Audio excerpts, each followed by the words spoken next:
The debate में आपका स्वागत है। आज हम एक काफी दिलचस्प विषय पर चर्चा कर रहे हैं।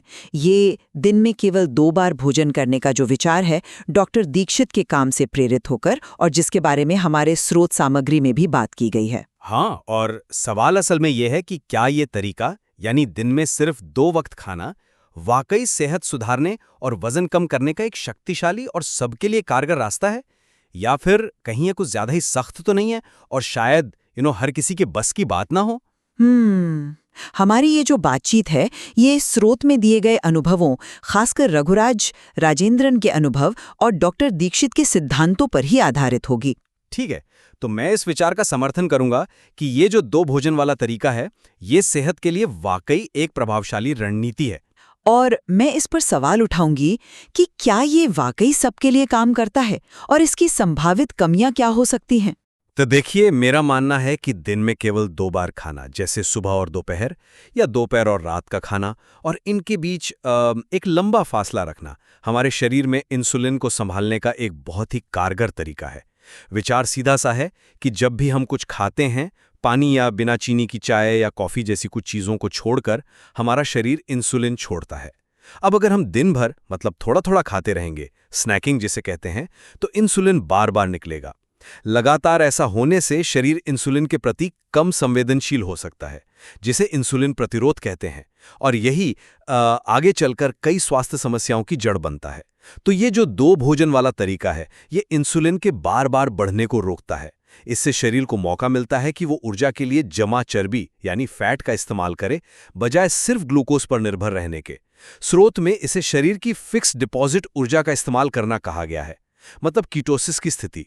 इसके फायदे भी बिल्कुल साफ बताए गए हैं, जैसे रघुराज राजेंद्रन का वजन सोचे 102 किलो से घटकर 85 किलो हो गया। हाँ, वो तो काफी प्रभावशाली है। बिल्कुल। साथ ही समय के साथ भूख का कम लगना, बेहतर नींद आना और डायबिटीज के खतरे में कमी जैसे फायदे भी गिनाए गए हैं।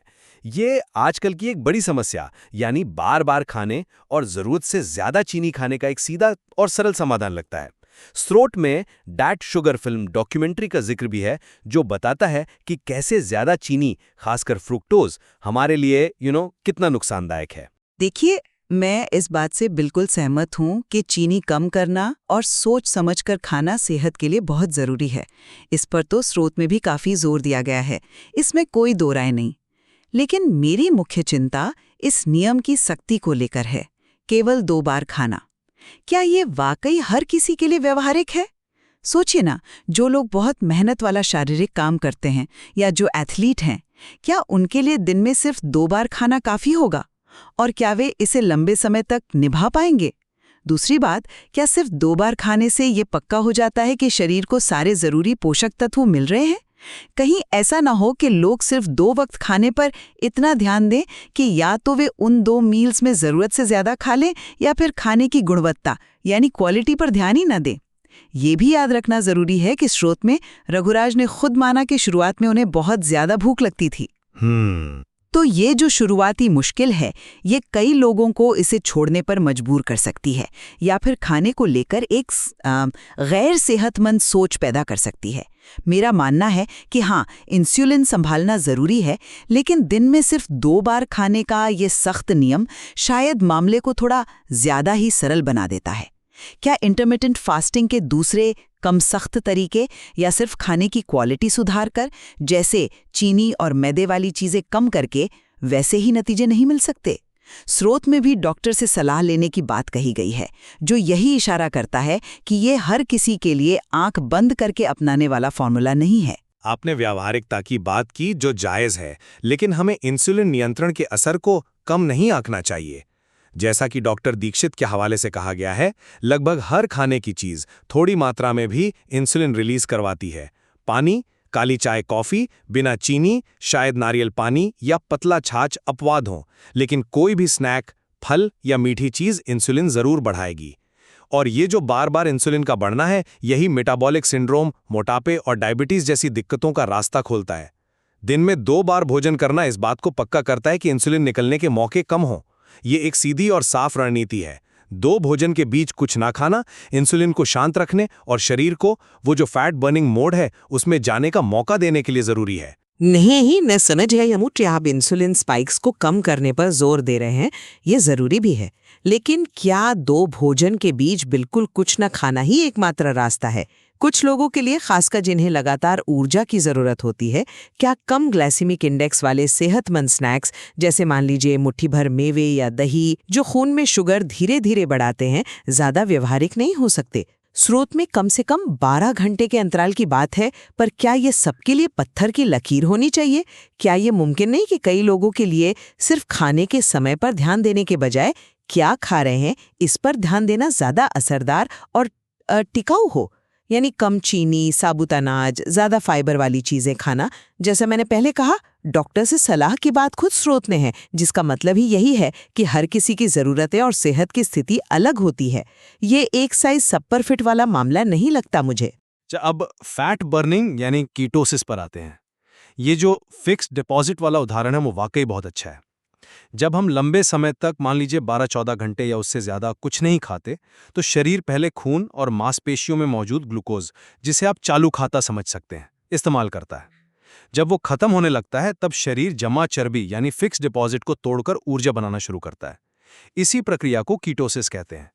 तो इस मेटाबॉलिक स्विच के लिए, यानी ऊर्जा के स्रोत को बदलने के लिए, दो भोजन के बीच लंबा अंतराल वाकई जरूरी है। यही वजन घटाने और शरीर के मेटाबॉलिज्म को सुधारने की कुंजी है। आपने शुरुआती भूख की बात की, लेकिन स्रोत में यह भी बताया गया है कि समय के साथ रघुराज की भूख अपने आप कम हो गई। इसका मतलब है कि शरीर धीरे धीरे इस नए रूटीन का आदी हो जाता है। और हाँ, ऑटोफैगी का भी जिक्र है। ये एक तरह की क्या कहते हैं, सेलुलर सफाई प्रक्रिया है जो उपवास के दौरान तेज हो जाती है। इसके अपने गहरे स्वास्थ्य लाभ हैं और ये लंबा अंतराल ऑटोफैगी को भी बढ़ावा देता है। हाँ, कीटोसिस और ऑटोफैगी, ये सब सुनने में तो बहुत फायदेमंद लगते हैं। लेकिन सवाल फिर वही है, व्यावहारिकता का। क्या हर कोई आसानी से इस स्थिति में पहुंच सकता है और इसे बनाए रख सकता है? स्रोत में रघुराज का अनुभव तो सकारात्मक रहा, लेकिन ये भी सच है कि शुरुआत में उन्हें बहुत ज्यादा भूख लगी। ये शुरुआती संघर्ष ही कई लोगों के लिए सबसे बड़ी बाधा बन सकता है। और क्या लंबे समय तक कीटोसिस में रहना वाकई हर किसी के लिए जरूरी या फायदेमंद है? फिर खाने के सामाजिक पहलू भी तो हैं। हमारे समाज में साथ बैठकर खाना, त्योहारों पर खास पकवान बनना, ये सब जीवन का हिस्सा है। क्या दिन में सिर्फ 2 बार खाने का ये सख्त नियम लोगों को सामाजिक रूप से थोड़ा अलग-थलग महसूस करा सकता है? एक और सोचने वाली बात है, क्या जो फायदे दिख रहे हैं, खासकर वजन कम होना, वो सिर्फ इसीलिए हैं क्योंकि लोग एक पूरा मील जैसे रात का खाना छोड़ रहे हैं? इससे अपने आप कुल कैलोरी की खपत कम हो जाती है। हो सकता है फायदा कैलोरी कम होने से ज्यादा हो, बजाय सिर्फ खाने के समय या कीटोसिस से। चलिए, अब आते हैं चीनी की भूमिका पर, जिस पर स्रोत में बहुत ज्यादा जोर दिया गया है। दैट शुगर फिल्म का जिक्र, फ्रुक्टोज कैसे लिवर में जाकर फैट यानी ट्राइग्लिसराइड्स में बदलता है, खाली कैलोरी का क्या मतलब है, और चीनी की लत का जो चक्र है, ये सारी बातें यही दिखाती हैं कि हमारे खाने में जरूरत से ज्यादा चीनी कितनी बड़ी समस्या है। जब आप दिन में सिर्फ 2 बार खाते हैं तो स्वाभाविक रूप से आपके खाने के मौके कम हो जाते हैं, जिससे चीनी खाने की गुंजाइश भी कम हो जाती है। हाँ, ये जरूरी है कि वे 2 भोजन पौष्टिक और संतुलित हों, जैसा कि स्रोत में स्क्वायर मील खाने की बात कही गई है। लेकिन खाने की फ्रीक्वेंसी यानी बारंबारता को कम करना अपने आप में चीनी की खपत को काबू में लाने का एक शक्तिशाली तरीका है। स्रोत बताता है कि कैसे चीनी वाली चीजें तुरंत ऊर्जा देती हैं, लेकिन फिर उतनी ही तेजी से गिरावट आती है, जिससे हमें फिर से कुछ मीठा खाने की तलब लगती है। ये एक कभी न खत्म होने वाला चक्र बन जाता है। देखिए, चीनी के नुकसान पर तो कोई दो राय हो ही नहीं सकती। स्रोत में फ्रुक्टोज के मेटाबॉलिज्म और उसके बुरे असर के बारे में जो बातें हैं, वो बहुत महत्वपूर्ण हैं। इसमें मैं आपसे पूरी तरह सहमत हूं। लेकिन मेरा तर्क थोड़ा अलग है। मैं ये कह रही हूं कि सिर्फ 2 मील्स पर ध्यान केंद्रित करने से कहीं ऐसा ना हो कि हम ये भूल जाएं कि उन मील्स में क्या खाया जा रहा है। सोचिए, कोई व्यक्ति दिन में 2 बार ही खाए, लेकिन दोनों बार पिज्ज़ा, बर्गर या मिठाई जैसी चीज़ें खाए, तो क्या उसे कोई फायदा होगा? शायद नहीं। तो क्या खाने की क्वालिटी यानी वो पौष्टिक है या नहीं, ये उतना ही महत्वपूर्ण नहीं है जितना कि खाने का समय? स्रोत में स्क्वायर मील कहा गया, लेकिन उसे ठीक से परिभाषित नहीं किया गया, सिवाय इसके कि रिफाइंड कार्ब्स और चीनी से बचें। सवाल ये है कि क्या फ़ायदा सिर्फ समय तय करने से मिल रहा है या फिर इसलिए कि लोग साथ में बेहतर खाना जैसे कम चीनी वाला चुनने लगते हैं। मेरे हिसाब से क्वालिटी और टाइमिंग दोनों पर बराबर ध्यान देना ज़रूरी है। सिर्फ एक पहलू पर जोर देना शायद काफ़ी नहीं है। और आखिरी बात, नींद और जीवन शैली से इसका जुड़ाव। स्रोत ये बताता है कि ये जो 2 भोजन वाला तरीका है, खासकर अगर रात का खाना जल्दी खा लिया जाए या छोड़ दिया जाए, जैसे शाम 6-7 बजे के बाद कुछ न खाएं, तो नींद की क्वालिटी में ज़बरदस्त सुधार आता है। इसका सीधा संबंध हमारे शरीर की जैविक घड़ी और मेलाटोनिन हार्मोन से है। मेलाटोनिन नींद लाने में मदद करता है और इसका उत्पादन शाम ढलने पर शुरू होता है। अगर हम देर रात खाते हैं तो हमारा पाचन तंत्र काम में लग जाता है, जिससे शरीर को आराम नहीं मिल पाता और मेलाटोनिन का उत्पादन भी ठीक से नहीं हो पाता। स्रोत में देर रात भारी खाने के बाद सुबह हैंगओवर जैसा महसूस होने का भी जिक्र है। जल्दी रात का खाना या रात का खाना ना खाना शरीर की सर्केडियन लय, यानी वो जो नैसर्गिक तालमेल है, उसके साथ बेहतर सिंक में रहता है, जिससे न सिर्फ नींद अच्छी आती है बल्कि सेहत के दूसरे पहलुओं पर भी अच्छा असर पड़ता है। मैं ये बिल्कुल मानती हूँ कि देर रात खाना टालने से नींद बेहतर होती है। मेलाटोनिन और पाचन तंत्र को आराम देने वाली बात वैज्ञानिक रूप से सही है। शाम को स्क्रीन टाइम कम करना और तेज रोशनी से बचना भी नींद के लिए फायदेमंद है, जैसा स्रोत में बताया गया है। ये सब सही है, लेकिन मेरा सवाल फिर वही है, क्या ये फायदा सिर्फ 2 भोजन वाले ढांचे से ही जुड़ा है? मान लीजिए कोई व्यक्ति दिन में 3 बार संतुलित भोजन करता है, लेकिन अपना रात का खाना रोज शाम 7 बजे तक खत्म कर लेता है। क्या उसे नींद के वही फायदे नहीं मिलेंगे?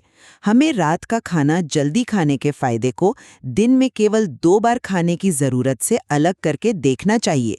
अच्छी नींद के लिए जरूरी ये है कि सोने से कुछ घंटे पहले पेट खाली हो, न कि ये कि आपने दिन में कितनी बार खाया। तो नींद वाला फायदा तो जल्दी डिनर करने से भी मिल सकता है, चाहे आप दिन में 2 बार खाएं या 3 बार, है ना? तो कुल मिलाकर मेरा पक्ष ये है कि दिन में 2 बार खाने का ये ढांचा एक एकीकृत तरीका है।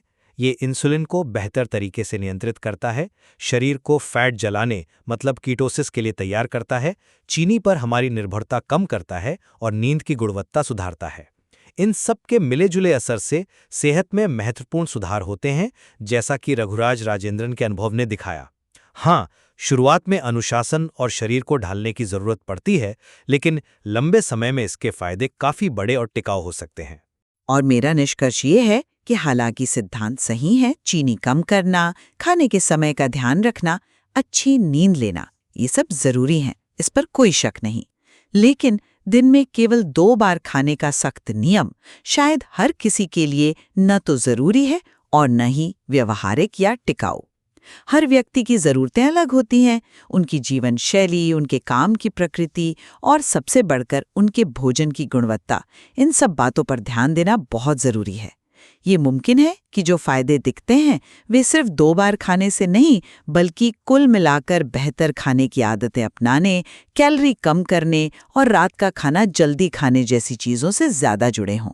हाँ, इस बात पर हम दोनों सहमत हो सकते हैं कि प्रोसेस्ड चीनी कम करना और अपने खाने के पैटर्न और नींद पर ध्यान देना, जैसा कि स्रोत में बताया गया है, निश्चित रूप से फायदेमंद है। बिल्कुल, और इन अलग-अलग दृष्टिकोणों को समझने से हमें इस तरह के आहार संबंधी तरीकों का ज़्यादा संतुलित और गहराई से मूल्यांकन करने में मदद मिलती है।